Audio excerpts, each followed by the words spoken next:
सामान्य रूप से बजट ऐसे समय पारित होता था जब हम लोग जम्मू हुआ करते थे। पिछले 3 बार से कार्यक्रम जम्मू होता था। इस बार लोकसभा चुनाव के कारण ये बजट अगस्त में पारित हुआ और इसलिए आप लोगों एक परंपरा यहाँ पिछले 4-5 साल से स्थापित हुई है कि जब भी बजट पारित होता है तो मीडिया के मित्रों के साथ बातचीत करना, तो उसको कायम रखते हुए ये श्रीनगर में आप सबको आमंत्रित करने का अवसर हम लोगों को मिला है।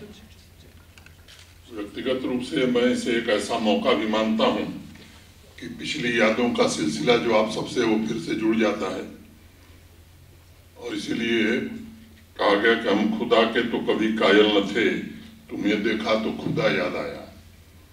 जब संगत आप लोगों की होती है, इंतजार खत्म होता है और ये इस तरह के कार्यक्रम में समझता हूँ कि एक ब्रिज का काम करते हैं।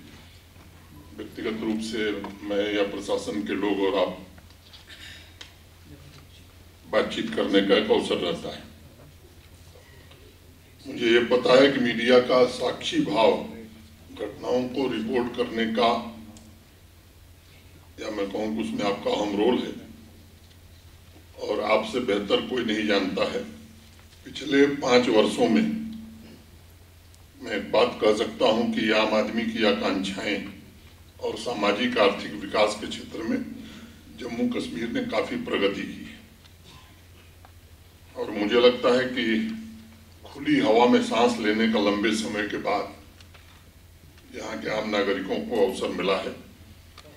अपनी मर्जी से जीने का अधिकार सामान्य व्यक्ति को मिला है और अगर मुझसे कोई पूछे कि इन 5 सालों को किस तरह से आप देखते हैं, तो मैं इन 5 वर्षों को शांति, प्रगति और समृद्धि के कालखंड के रूप में देखता हूँ। जो लोकसभा के चुनाव हुए, या मैं कहूँ कि लोकतंत्र का जो पर्व हुआ, मोटे तौर पर ओवरऑल 58.46% मतदान पूरे जम्मू कश्मीर में हुआ। वैली की अगर मैं बात करूं तो यहाँ भी 50% से ज़्यादा मतदान हुआ और लंबे समय के बाद 3.5 दशक के बाद इस तरह का मतदान लोगों ने बढ़ चढ़ करके किया। स्वाभाविक रूप से जमहूरियत या लोकतंत्र में लोगों ने अपनी आस्था व्यक्त की। यहाँ के बारे में एक बड़ा मशहूर किस्सा था, कभी लल्लू साहब को मालूम है, एक श्रीनगर में कलेक्टर साहब हुआ करते थे। तो यहाँ 2 तरह के विधायक होते थे, खलीक नाम था उनका कलेक्टर साहब। एक खलीक साहब के एमएलए होते थे, एक जनता के एमएलए होते थे। तो मुझे लगता है कि लंबे समय बाद भारी मतदान हुआ और निष्पक्षता पूर्वक जिसको जहां मर्जी हो वोट दे चुनाव कराने में प्रशासन को सफलता मिली। और मैं जो बजट पारित हुआ है उसकी चर्चा करके मोटे मोटे बिंदुओं की, बाकी आपके सवाल लिए जाएंगे। आप सबके ध्यान में होगा कि ये 24-25 का जो बजट है 23 जुलाई को पार्लियामेंट में ले किया गया था और 8 अगस्त को संसद के दोनों सदनों से ये पारित हुआ है। साइज जो बजट का है वो 1,18,390 करोड़ रुपए, 1.18390 करोड़। और पिछले साल का जो एक्सपेंडिचर है इससे 30,889 करोड़ ज्यादा है। एडमिनिस्ट्रेटिव सेक्टर में मोटे तौर पर रेवेन्यू एक्सपेंडिचर हमारा जो है वो 9881.68 करोड़, सोशल सेक्टर में लगभग 24,870.50 करोड़, इंफ्रास्ट्रक्चर सेक्टर में लगभग 16,000 करोड़ और इकोनॉमिक सेक्टर में लगभग 555.48 करोड़। कैपिटल एक्सपेंडिचर में पहले की तुलना में मैं समझता हूं कि भारी वृद्धि हमने की है। सोशल सेक्टर में हम लगभग 4,217.65 करोड़, इंफ्रास्ट्रक्चर के सेक्टर में 11,664.45 करोड़ और इकोनॉमिक सेक्टर में 6,943.20 करोड़ ये खर्च कर रहे हैं।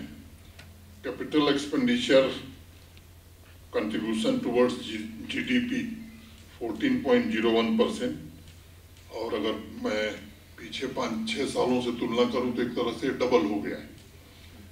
जीएसडीपी फॉर द ईयर 24-25 ये प्रोजेक्टेड है 2,63,399 crore, 263,399 crore, which shows a growth of 7.5% over GSDP of 23-24.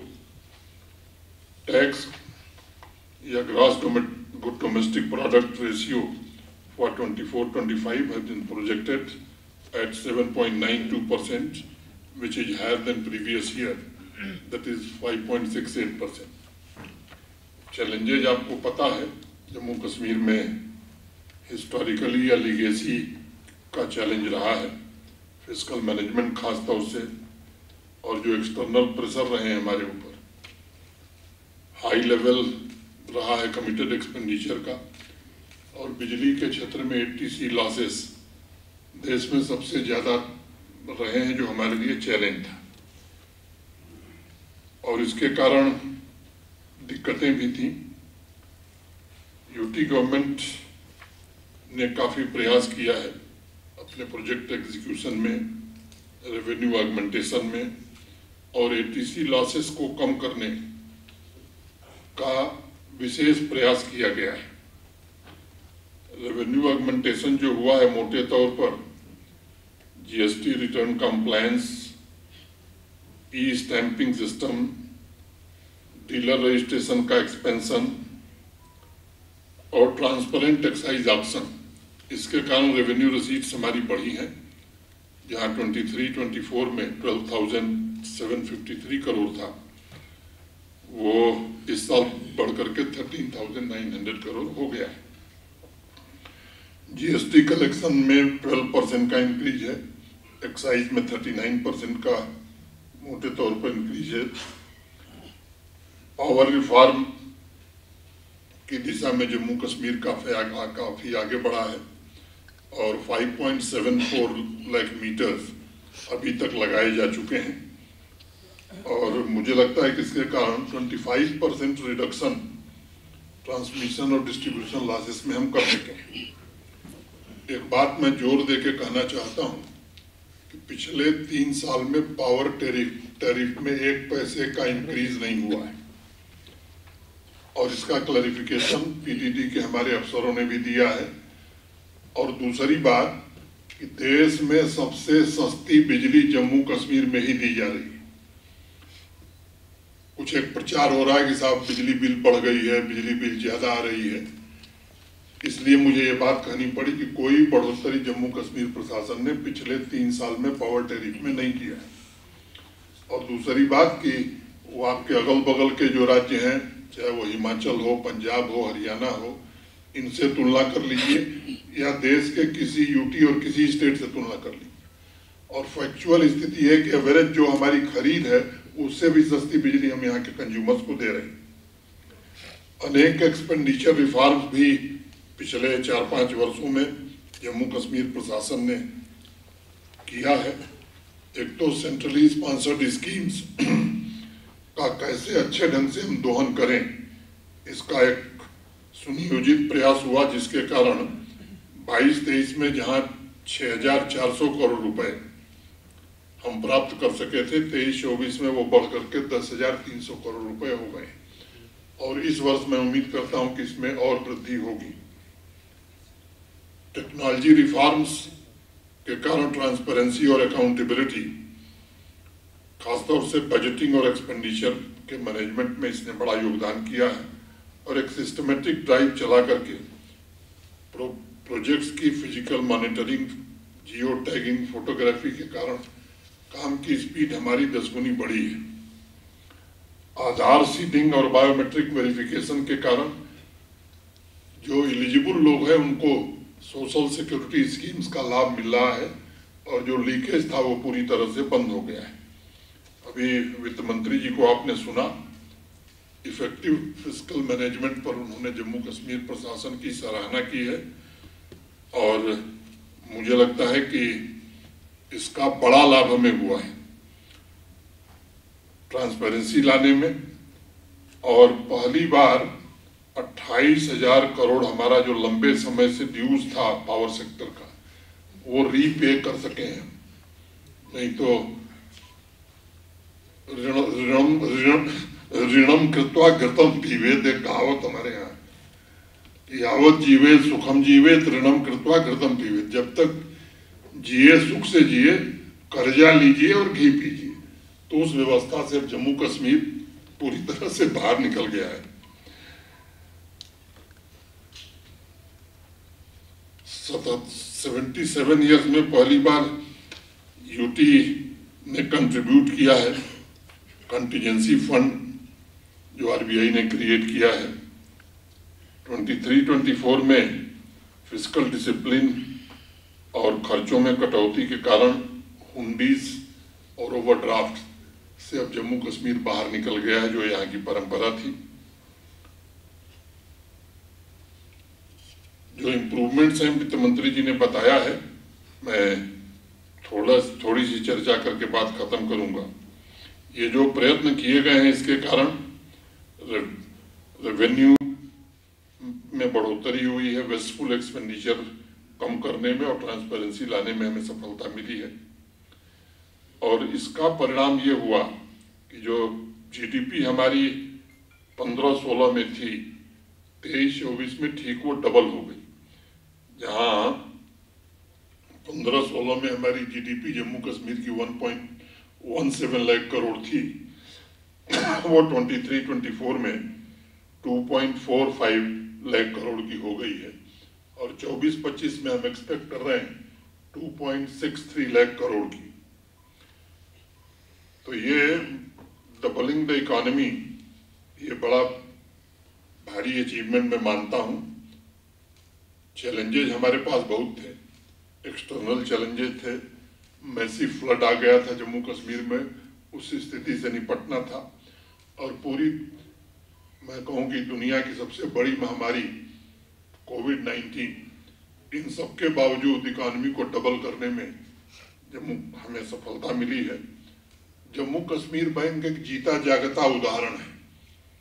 और 2019 में जहां 1139 करोड़ के घाटे में था, वो 23-24 में 1700 करोड़ के मुनाफे में। तो मैं समझता हूं कि टर्न अराउंड कैसे हुआ, ये इन प्रयासों का एक नतीजा है। जहां एनपीए 11% था, वो 5% से नीचे आ गया है। तो मैं समझता हूं कि ये प्रोफेशनल ढंग से, एफिशिएंट ढंग से काम करने और ट्रांसपेरेंटली काम करने के कारण ये जम्मू कश्मीर बैंक पे टर्न अराउंड हुआ है। अगर मैं बात करूं कि जम्मू कश्मीर बैंक का रोल भी अब बढ़ गया है, चाहे वो हमारी HADP की स्कीम हो, चाहे सेल्फ एम्प्लॉयमेंट की हमारी स्कीम हो, पहले की तुलना में अगर क्रेडिट देखेंगे आप, तो जम्मू कश्मीर के किसान हो, नौजवान हो, महिलाएं हैं या इंडस्ट्री है, इसको पहले से काफी ज्यादा जम्मू कश्मीर बैंक की ओर से फाइनेंस दिया जा रहा है। बावजूद इसके वो लाभ में है। यूनियन गवर्नमेंट ने इन प्रयासों को सराहा है, वित्त मंत्री जी को आपने सुना है, और अब उसको मैं दोहराने नहीं जा रहा हूं कि 17,000 करोड़ रुपए का एक स्पेशल असिस्टेंस भारत सरकार ने हमें दिया है। और उन्होंने बताया कि अब GDP ratio will reduce to 3%, fiscal deficit to GDP ratio will reduce to 3%। मैं समझता हूं कि ये बाकी राज्यों की तुलना में बहुत बेहतर है। मेजर आउटले का विवरण है, वो कागज आपको दे दिया जाएगा उस पर। तो मैं समझता हूँ मोटे तौर पर मैंने आपके सम्मुख विषय रखा है। और अगर आप लोगों को कुछ जानकारी चाहिए, पुलिस और सिक्योरिटी का एक्सपेंडिचर मोटे तौर पर 11% हमारे बजट का रहा है, जो अब भारत सरकार उसका वहन करेगी। ये एक तो एक्सपेंडिचर का जहाँ तक सवाल है, जो 4-5 साल का ट्रैक रिकॉर्ड है, पहले की तुलना में एक्सपेंडिचर हमारा काफ़ी बढ़ा है। और जो बजट में प्रोविजन है वो पूरी तरह से खर्च हो जाए, इसका पूरा प्रयास हम लोग करेंगे। और मुझे उम्मीद है कि पिछले परफॉर्मेंस को देखते हुए मैं कह सकता हूं कि उसे खर्च करने में हम सफल होंगे। दूसरा, पावर सेक्टर में जो आपने कहा ये सच है, मैंने जिम्मेदारी से वो बात कही कि 3 साल में कोई बढ़ोतरी नहीं हुई। अगर होती तो वो आपके ध्यान में आता, रेगुलेटरी कमीशन हमको जाना पड़ता। फ्लैट रेट में वृद्धि हुई है। अब ये सच है कि कुछ लोगों को पहले से ज्यादा पैसा देना पड़ रहा है, उन लोगों को भी कुछ लोगों को पैसा देना पड़ रहा है जो पिछले कई वर्षों से पैसा नहीं दिए थे। तो अगर लोड का वेरिफिकेशन पीडीडी कर रहा है तो आप दे रहे हैं 200 रुपया और चला रहे हैं 3 AC, तो उनको तो थोड़ा ज्यादा देना पड़ेगा। ये भ्रामक प्रचार करके मैं समझता हूं कि कुछ लोग इस बात को फैलाने की कोशिश कर रहे हैं कि पावर टैरिफ बढ़ा दिया गया। ये ट्रांसमिशन और डिस्ट्रीब्यूशन सेक्टर में पिछले 4-5 वर्षों में काफी अच्छा काम हुआ है, और 4 साल पहले की जो स्थिति थी एग्जैक्ट परसेंटेज वाइज हमारे सेक्रेटरी साहब बताएंगे, लेकिन ट्रांसमिशन और डिस्ट्रीब्यूशन दोनों कैपेसिटी हमारी काफी बड़ी है। अभी RDSS भारत सरकार के सहयोग से जो 5000 करोड़ से ज्यादा की परियोजना है, उसके पूरा होने के बाद मैं समझता हूं कि डिस्ट्रीब्यूशन सेक्टर में बड़ा क्रांतिकारी बदलाव जम्मू कश्मीर में आएगा। जहां तक पावर जनरेशन की बात है, आप सबको पता है 3450 या 3500 मेगावाट हमारी जनरेशन कैपेसिटी रही है। 4 बड़े प्रोजेक्ट हमारे चल रहे हैं जो 26-27 में पूरे होने वाले हैं, जिससे 3200 मेगावाट की कैपेसिटी हम ऐड करेंगे। और भी पावर परचेज के कई एग्रीमेंट सोलर पावर और बाकी हमारे PDD डिपार्टमेंट ने किया है, उसका बेनिफिट भी हमें मिलने वाला है। तो हम आत्मनिर्भर हो जाएंगे, ऐसा दावा हम नहीं कर रहे हैं, क्योंकि इंडस्ट्री जिस तरह से आ रही है हमारी पावर की जरूरतें बढ़ेगी, लेकिन देश में बिजली की कमी नहीं है। हम अपना ट्रांसमिशन और डिस्ट्रीब्यूशन नेटवर्क ऐसा बना के रखना चाहते हैं कि 24/7 हम लोगों को बिजली दे सकें, अगर लोग पैसा देंगे तो। और इसीलिए मीटर लगाने का काम भी गति से हो रहा है। और एक बात मैं बहुत विनम्रता से कहना चाहता हूं कि बिना पैसे की सर्विसेज मिले ये जमाना खत्म हो गया। पहले पावर यूटिलिटी जो भारत सरकार की थी या बाकी देश में थी, वो स्टेट गवर्नमेंट्स को या यूटी को उधार में भी बिजली दे देती थी।